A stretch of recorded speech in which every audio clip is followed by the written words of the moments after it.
Welcome to the first installment of the lesson where we will create a contact manager. So this will be the Contact Manager project. You can access the files and related videos all through the website at mchs-cs.com. Then click on the AP Computer Science link, and on the AP Computer Science website, go to Video Lessons. And this is the Contact Manager project, and we're on Part 1, Introduction to the List Interface and Array List class. If you scroll down past the video segment, you'll find a description of the Contact Manager project, but you'll also find the code resources. If you're using Eclipse and you want to download all of the code already written, you can do that by clicking the Download the Eclipse project link, or you can view each of the individual classes that we're going to create by clicking on the classes in the Class Navigator, or download them as .java files by clicking the Download link. Okay, so let's switch to Eclipse and get started. So we'll start by creating the actual project folder to hold our new project. It'll be a new Java project, which we'll call the Contact Manager project, and we'll click Finish to create the project for us. We'll go ahead and disclose the contents of that project folder, and then in the SRC folder, which stands for Source Files, we'll create a new class. The first class that we're going to make for a Contact Manager is going to be a class to store names as objects, and a name will be a combination of a first and a last name. Therefore, we'll call our class Name. We're going to create our name class without a static main method, because classes that are intended to be used by other classes generally don't have a main method. We'll click Finish. Okay, and we're going to try to be really good for this lesson about documenting everything we do with appropriate Java doc comments. So we're going to start writing our Java doc comment that describes this class. So this class stores a name as a separate first and last name. The first and last name will never be null, and when you want to display something in computer font in a Java doc comment, you could use the code tags. So we'll use that just to wrap this to make sure they understand it's an actual code term. Never be null. So an empty or a will never be null. We'll just leave it at that. The class will also be able to return the name in both first name then last format and last name first format. And then we'll go ahead and we'll put in the person who's creating the code. This is me, Aaron Braskin. You'll put your name there, and for the version, we'll go ahead and use the date. So I'm writing this on March 18th, 2015. You should, of course, use the current date. Okay, so what do I have so far? Just that I have created a class that's public because I intend for other people to use it, and its name is name, which might get a little confusing, but that'll work out for us. Shouldn't be too bad. So what we're going to do is we're going to start by filling in labels for things that are commonly found in classes. And some of these won't actually be used yet, but we'll just use them as placeholders. So some classes have things called constants. We don't have any yet, but we might add some later. And we frequently follow those with instance variables. After instance variables, I like to put my constructor methods. And after my constructor methods, I prefer to put my getters next. And immediately following my getters come my setter methods. Let's make it explicit and say getter methods and setter methods.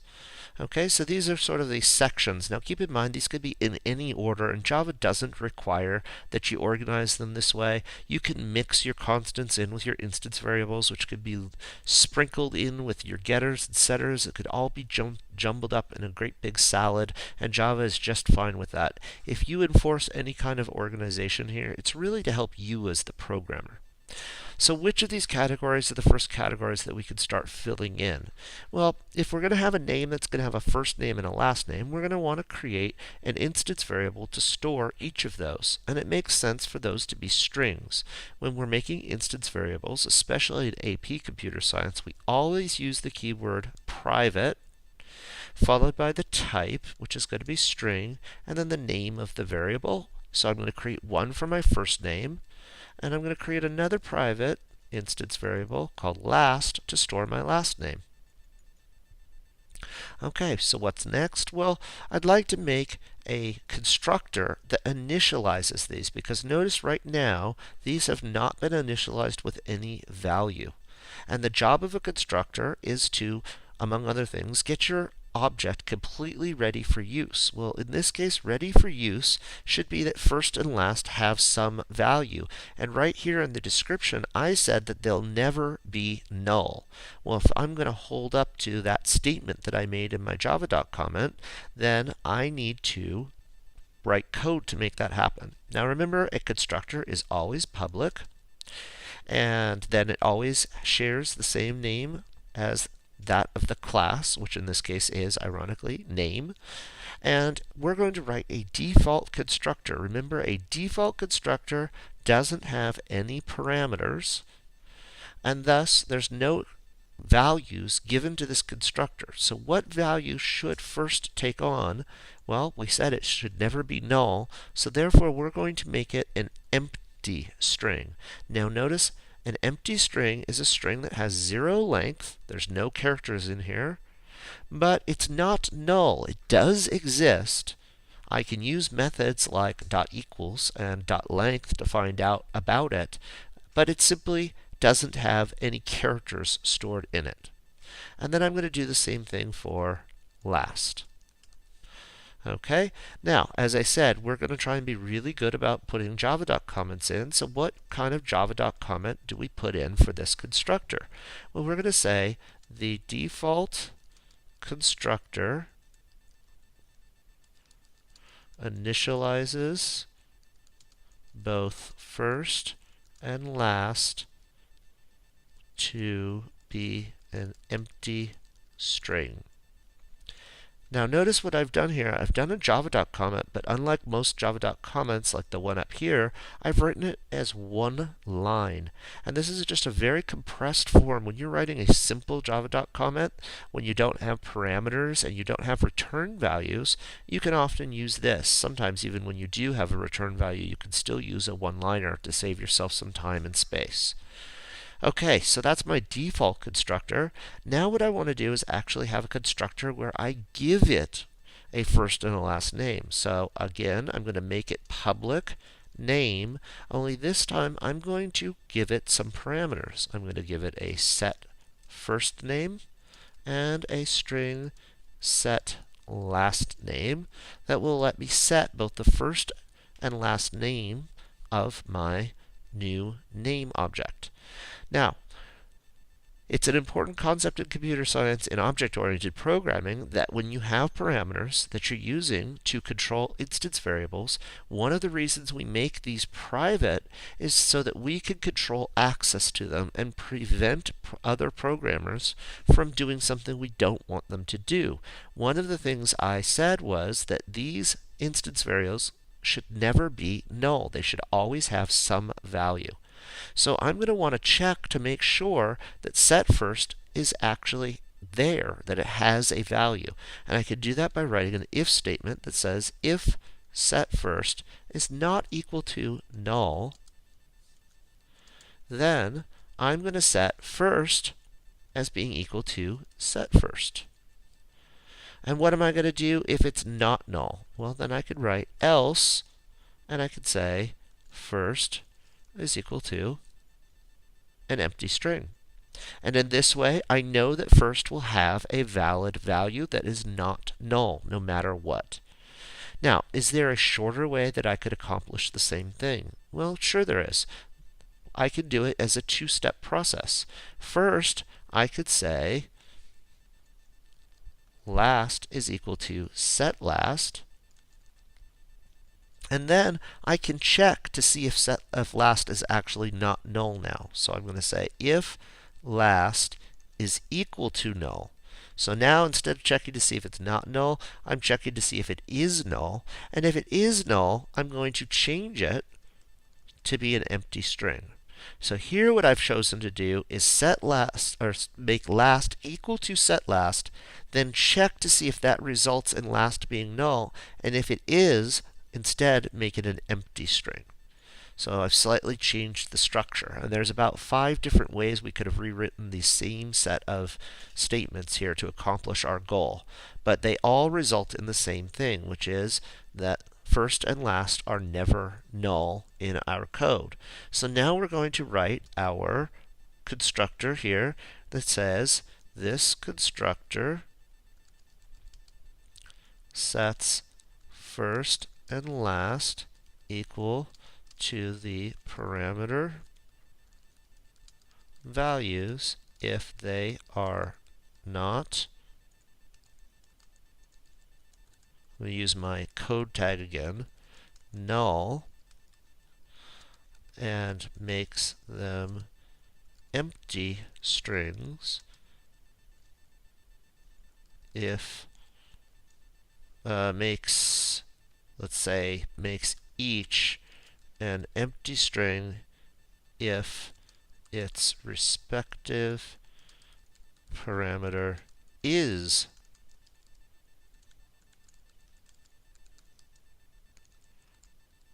null. Okay, so if I give it a null value, then I will get an empty string instead. And then what is my parameter? The first name and the last name.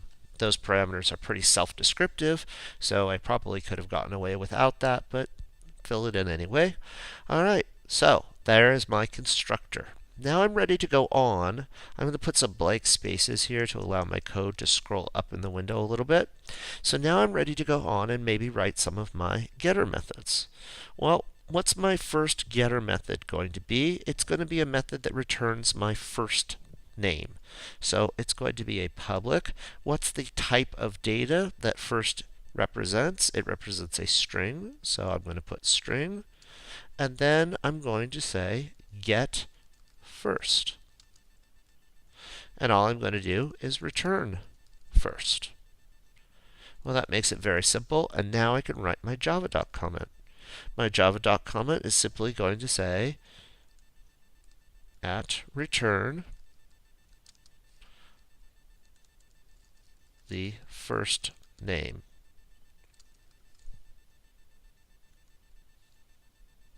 At return, let's see, is that right? Yes, that's right. Okay, and then I'm now going to write my getter for my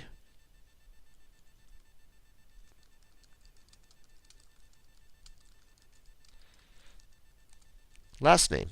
And that also is going to be a public string, last name, return last.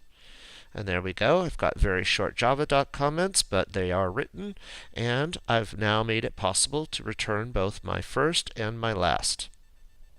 Okay, well, are we done with our getter methods? Well, let's think about what we want this class to do. We also want to be able to see our name as a full name. A full name would be the first name with a space and then a last name. So what's the sensible way to get that information? And remember that every object inherits a method called toString that converts that object into a string. Well, wouldn't it make sense when we want to see this object as a string that we want to see it as first name space last name? So let's overwrite or override the public toString method that already exists. And what are we going to do? We're going to return the first name plus a space plus the last name. And then for our java.comment, we're going to say returns the name in first dash space dash last format. And then we can make this a nice one-line Java.doc comment as well. And that leaves us with one other method. We also want to be able to get the name in last name first format. So how do we do that? Well, we're also going to write another method, another getter method that's going to return a string, and it's going to be get last name first. Okay, and what's this going to do? Well, it's simply going to return another string where we put the last name first, then a comma, and then a space, and then the first name. So what does our java.comment need to say? Returns the name in last, comma, first format. But let's, you know what we didn't do right here? We should have made this at return, and this should be at return the name in last first format. And now we've java-doc'd our methods with short sort of stub java.doc comments. Okay, and we're ready to move on. So this brings us to our next method, and this one is a little bit complex because it's somewhat new and involves a little bit of new coding. Whenever you have two objects, like two strings, when we wanted to see if they were equal, we used the dot equals method, and we inherited the dot equals method from the object class, which means right now I could use dot equals on this name method, on this name object. Well, how would two names be compared using dot equals? And Java's inherited method would say, are they the same object? If they're the same object, then they would be said to, the dot equals would return true. But we want to change that behavior. So why would we want to change the behavior of the equals method? Well, in our case, we want to say two names are equal if both the first name and the last name are the same. So how do we go about doing that? Well, first we have to override the existing equals method. And the existing equals method has the following format. Public Boolean, because remember it returns a true or a false. Then the name of the method, which is equals, and then we have to have matching parameters. And the equals method has as its type an object, and we have to give that object a name. So we're going to call it other object, because we're comparing two objects to see if they're equal to each other. Well, we're kind of in a bind here because an other object might not be a name. We might be comparing two things that are not names. So the first thing that we need to do is actually separate our method here into two different parts. One that compares two objects if, in fact, one of them is a name, and one that compares two objects if the other object is not a name. How do we do that? Well, we have to use a new Java keyword in an if statement. So we say if other object is an instance of a name, we want to do one thing. If it's not, we want to do something else. Now the instance of keyword is important. It compares an object to see if it is an object of a certain class.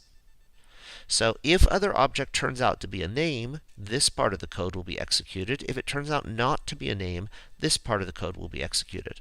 What do we want to do if it's not a name? Well, we simply, in that case, want to fall back on the inherited behavior of the equals method that we got from the object class.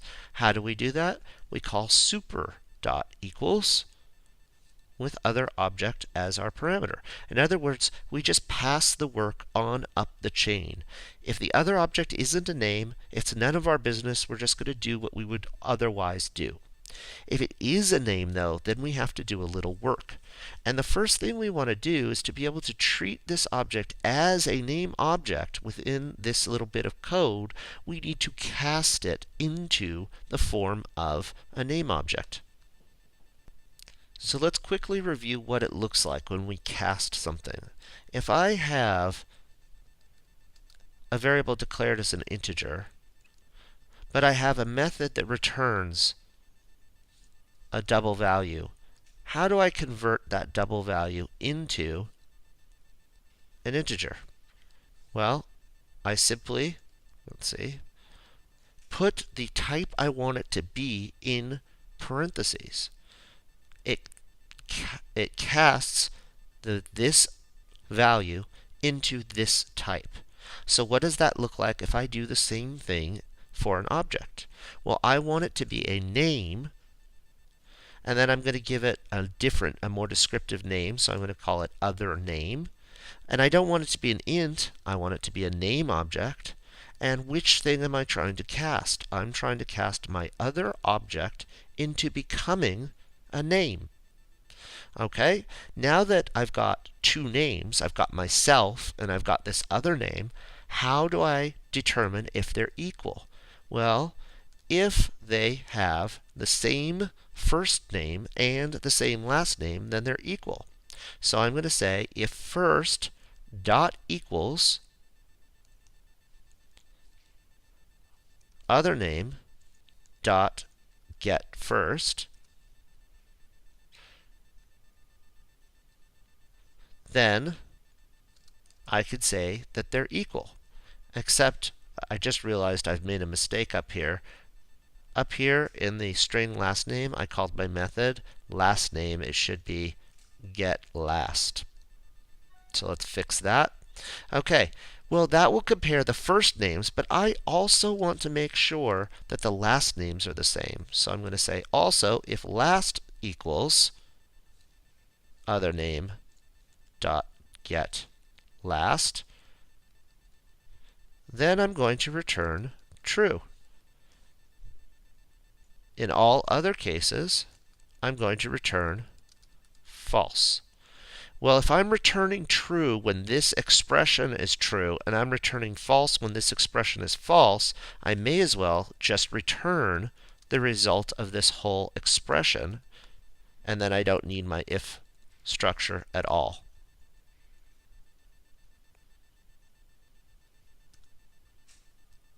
Okay, so now I've written my equals method, and I want to do my java comment. So I say returns true when both first and last are equal. Okay, and I can go ahead and make that into a nice one-line java comment again. And now I have overridden the equals method for the name object. This is something new, but we're going to see why this is important in the next lesson. Okay, so now what I need to do is write my setters. And what my setters basically allow me to do is change the first and last name. So there's just two setters. And the important thing to remember here is that we don't want to let the person who's using our class give our object bad data. So we're going to say first public void set first, and then it's going to have a parameter, which is what we want the variable to be set to.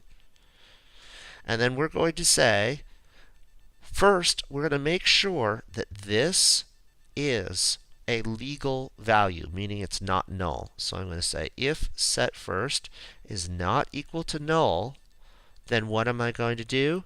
Then I'm going to make first equal to set first. It's very short and very sweet. I validate the data by making sure set first is not null, and if it is, it's okay to go ahead and change first. Otherwise, don't change anything. And then I'm going to write my Java comment that says sets a new first name if the parameter is not null. Again, my nice one-liner Java.comment. And then I have to basically do the same thing for my set last. So I'm going to just write it all together here. Sets a new last name. Oops, that should be if the parameter is not null. And it's going to be public void, and then we're going to do set last as a string, set last. Check to make sure that set last is not null, and if it is, then last will be equal to set last.